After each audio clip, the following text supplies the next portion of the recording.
1917 to 1921, how Ukraine fought for freedom in a world on fire. Imagine this. The year is 1917. Empires are collapsing, peasants are rioting, poets are inspiring revolutions, and Kyiv, the beating heart of Ukraine, is about to become the most fought-over city in Europe. But how did a land divided between Russian czars and Austrian kaisers suddenly explode into a battlefield of Bolsheviks, anarchists, nationalists, and foreign armies? Why did peasants cheer for independence while city elites rolled their eyes? And trust me, you'll want to watch to the end because every twist is wilder than the last. Picture Europe in the late 19th century. Ukraine is split between two cranky landlords, the Russian Empire and Austro-Hungary. The people speak a buffet of languages: Ukrainian, Russian, Polish, German, Yiddish, Tatar, and more. Most Ukrainians are peasants, tilling land owned by Polish or Russian elites. The educated classes, often Polonized or Russified. In Russian-controlled cities like Kyiv and Kharkiv, Russian was the language of the streets. But here's the kicker. Speaking Russian didn't necessarily mean you felt Russian. Identity in Central and Eastern Europe was a messy cocktail of language, religion, and history. Enter the cultural Avengers. Taras Shevchenko, poet, national icon, basically the Shakespeare of Ukraine. Ivan Franko, writer, thinker, revolutionary. Mikhailo Hrushevsky, historian, mastermind of Ukrainian national history. The Greek Catholic Church, spiritual backbone of identity. Hrushevsky, in particular, was the historian with a mission. He argued that Ukraine's story didn't begin as a footnote in Russia's grand narrative. Instead, he traced Ukrainian identity back to Kievan Rus, the medieval powerhouse centered in Kyiv. Russia claimed it was the rightful heir of Rus, but Hrushevsky countered, "Not so fast, Moscow. That's our medieval glory, thank you very much." This was revolutionary because it gave Ukrainians a sense of historical continuity, a past worth fighting for. But nationalism wasn't easy. Most peasants were illiterate.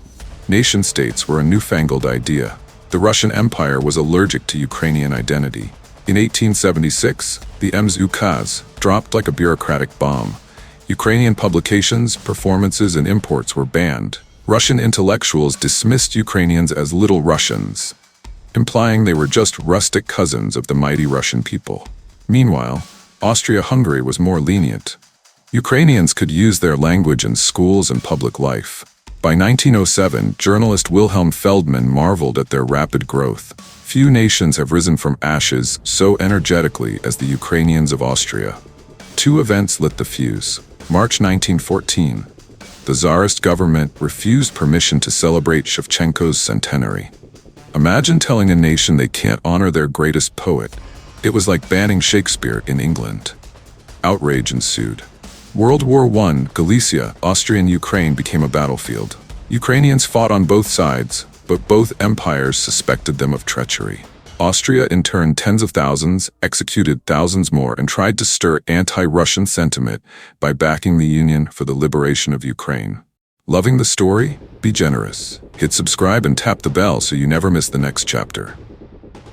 Russia responded by tightening its grip on Ukrainian culture. Meanwhile, Lenin, watching from exile, saw minority movements like Ukraine as useful pawns against the Tsar. He didn't really understand Ukraine, but he figured, if they hate the Tsar, they're my kind of people. Still, he believed Ukraine should remain part of a single Russian unit. The February Revolution toppled the Tsar. Suddenly, the empire was wobbling like a drunk giant. Ukrainian nationalists seized the moment. March 17, 1917, the Society of Ukrainian Progressives announced the creation of the Central Rada, chaired by none other than Hrushevsky. Their vision: Ukraine as an autonomous member of a future Russian Federation. Problem? That federation didn't exist, and the Russian government in Petrograd wasn't planning on making one. Instead, Russia offered autonomy minus the juicy industrial regions of Donbass and the Black Sea coast. The Rada said, "Nice try, but no thanks." They declared their right to pass their own laws, proclaiming, "Let Ukraine be free. From this day forth we shall direct our own lives." Cue dramatic music. In the Russia-wide elections, the Ukrainian Socialist Revolutionary Party, UPSR, won big, thanks to peasant support. They were allied with the Russian SRs, but wanted their own path. This is where Symon Petliura enters the stage. Charismatic, fiery, and determined, He became the military leader of the Ukrainian People's Republic. His mission? Defend Ukraine's independence against Bolsheviks, Lenin's revolutionaries, eager to keep Ukraine in the fold. White Russians, counter-revolutionaries dreaming of restoring the Tsar. Polish nationalists, eyeing territory. Kyiv became the chessboard where armies marched in, marched out, and marched back again. It was less Game of Thrones and more game of who controls Kyiv this week. Imagine the scene. Thousands of peasants in Kharkiv, dusty boots, calloused hands, and a burning desire to be heard. A delegate from the Ukrainian Socialist Revolutionary Party stands up and thunders, 300 years ago, we rose against the Polish lords. We lived free, we lived prosperous, we had schools, we sent learned people to Muscovy. And now, 13 literates in 100. Backward. Ukraine needs Ukrainian schools, Ukrainian language, and its own Rada in Kyiv. The peasants cheer. The echoes of the Cossack past roar through the hall like a battle cry. But wait, not everyone is clapping. In the cities, things look very different. Kyiv, Odessa, Kharkiv, packed with Poles, Russians, Jews, and others who weren't exactly thrilled about Ukrainian nationalism. For them, the idea of independence sounded like a recipe for chaos. Result? Only 10% of city votes went to pro-Ukrainian parties. The peasants were on fire for independence, but the urban elites? Meh. The Bolsheviks, ever the opportunists, tried to play both sides. They said, sure, we support your national cause, sort of, maybe, if it helps us win votes. But Ukrainians weren't buying it. The Bolsheviks got a measly 5% support in Ukraine. Ouch. Still, when Lenin seized power in October 1917, things changed fast. At first, Ukrainian troops loyal to the Rada even helped Lenin's revolution succeed. But then Lenin pulled the classic bait and switch. He preached about the socio-economic unity of Russia. Translation: Ukraine, you can have your flag and your songs, but don't even think about leaving the Russian family. Stalin chimed in with his own thunderous warning. Separation, imperialist servitude. So much for self-determination. The Rada, realizing Lenin wasn't exactly Mr. Nice Guy, declared itself opposed to the October Revolution. Within days, Bolshevik-inspired uprisings broke out in Kyiv. The Rada fought back, and on November 19, 1917, they declared the creation of the Ukrainian People's Republic, UPR. It wasn't full independence. They still dangled the idea of joining a future Russian Federation, but they minted their own currency and flew their own flag, blue and yellow, but reversed compared to today. Lenin wasn't amused. On December 16th, he sent an ultimatum, recognized the UPR, sort of, accused it of two-faced bourgeois policy, demanded support for the Red Army, threatened war if they didn't comply in 48 hours. The UPR said, no deal. On our land, all power belongs to Ukrainian democracy. The Bolsheviks stormed off to Kharkiv, set up their own Ukrainian Socialist Republic, and declared themselves the real government. Then came the guns. By January-February 1918, the Bolsheviks were on the move. Odessa, captured. Mykolaiv, captured. Dnipro, captured. Kyiv, captured. The Rada fled to Zhytomyr. The dream of independence seemed crushed. But wait, entered Germany and Austro-Hungary, starving after years of war. They looked at Ukraine and saw the breadbasket of Europe. Deal time. Ukraine promised 100,000 train carloads of grain. In return, the Central Powers recognized the UPR and even gave them the Polish city of Chelm. Problem? The Red Army had just marched into Kyiv. Ukraine couldn't deliver the grain. The Germans and Austrians said, fine, we'll do it ourselves. On February 18, 1918, they invaded Ukraine.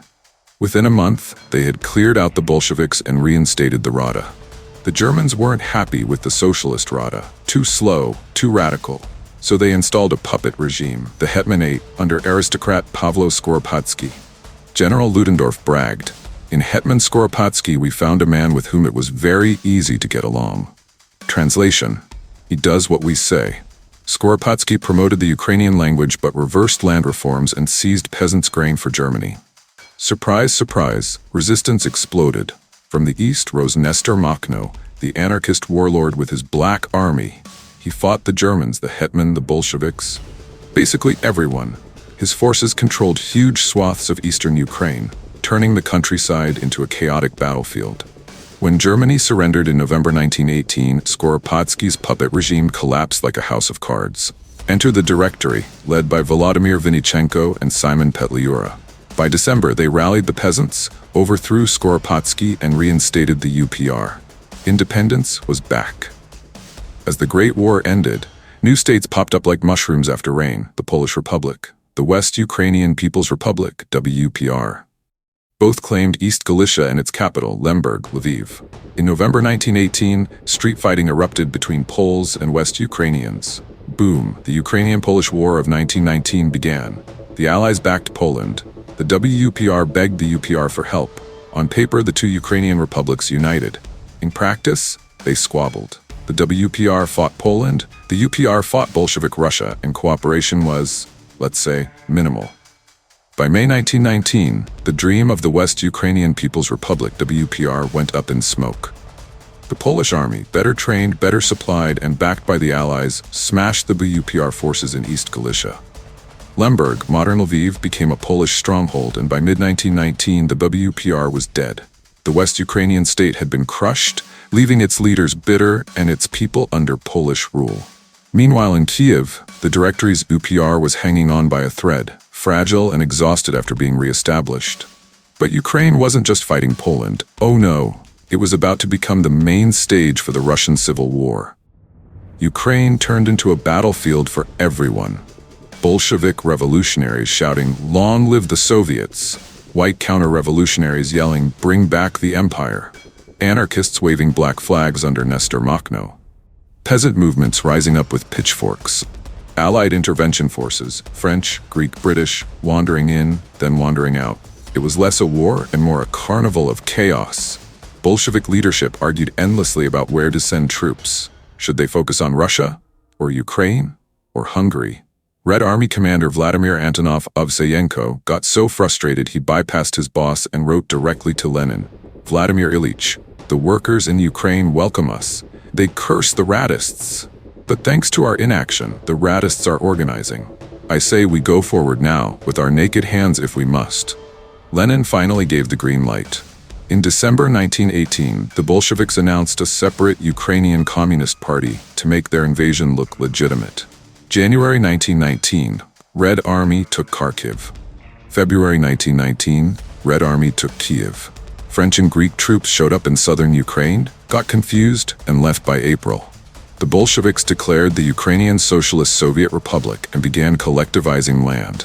Peasants hated it. They wanted socialism, yes, but not "give us your bread, give us your weapons, obey the state." Just when the Bolsheviks thought they had Ukraine, the White Army under General Anton Denikin burst out of southern Russia in May 1919. July, Whites took Kharkiv and the Donbass. August, Whites controlled most of Ukraine. Their plan? Restore a reformed Russian Empire with Ukraine firmly inside it. Independence? Forget it. But wherever armies marched, terror followed, and tragically, much of it was directed at Ukraine's Jewish population. Between 1918 and 1920, Ukraine was scarred by an estimated 1,500 pogroms. Whites blamed Jews for Bolshevism. Ukrainian nationalist forces joined in. Even Bolsheviks and Poles participated to a lesser extent. The result? Over 100,000 Jews murdered, entire communities destroyed. It was one of the darkest chapters of the war, showing how chaos unleashed unimaginable cruelty. By late 1919, the tide turned again. The Red Army smashed Denikin's Whites, retook Kyiv for the third time in December, and expelled the last Whites from Crimea in 1920. But peasants were furious at Bolshevik policies. As Ukrainian communist Volodymyr Zatonsky admitted, the peasants liked Bolshevism when it meant beat the landlord and take his land. But when communism meant give the state your bread and your weapons, they turned against us with ferocity. As if things weren't chaotic enough, in spring 1920, the Polish-Soviet War exploded. Polish forces stormed into Ukraine, advancing all the way to Kyiv. And guess who showed up? Symon Petliura, now allied with Poland, leading his ragged Ukrainian troops alongside the Polish army. This infuriated other Ukrainian leaders. Socialist Volodymyr Vinichenko blasted Petliura as an ambitious maniac, soaked in the blood of pogromized Jewry, a filthy gladiator slave of the Entente. Ouch. But Polish success was short-lived. By June 1920, the Red Army counterattacked, retook Kyiv, and pushed the Poles all the way back to Warsaw. The peace treaty of 1921 sealed Ukraine's fate. Western Ukraine went to Poland. The rest fell under Bolshevik Russia. Lenin, ever the strategist, allowed some Ukrainian identity to flourish, but only if tied to socialism. He promised Ukraine could secede in theory, but strongly advised against it. Stalin was more blunt. Ukraine was essential for raw materials, food, and fuel. Independence? Impossible. By 1922, Ukraine became one of the founding republics of the USSR. On paper, it had autonomy. In reality, Moscow ruled. From 1917 to 1922, Ukraine endured endless invasions, shifting governments, pogroms and famine, over 1 million deaths. The dream of independence was crushed, the blue and yellow flag outlawed. Ukraine would wait until 1991 to finally break free and reclaim its sovereignty. So there you have it. Armies marching like a revolving door, peasants rising and rebelling, pogroms staining the land with tragedy, Petliura making desperate alliances, and Lenin and Stalin tightening their grip. Ukraine emerged from this storm battered, bloodied, and absorbed into the Soviet Union, but its spirit of independence never died. Thanks for watching. Like, share, and subscribe for more epic history adventures. Every follow helps build and grow this channel. See you in the next one.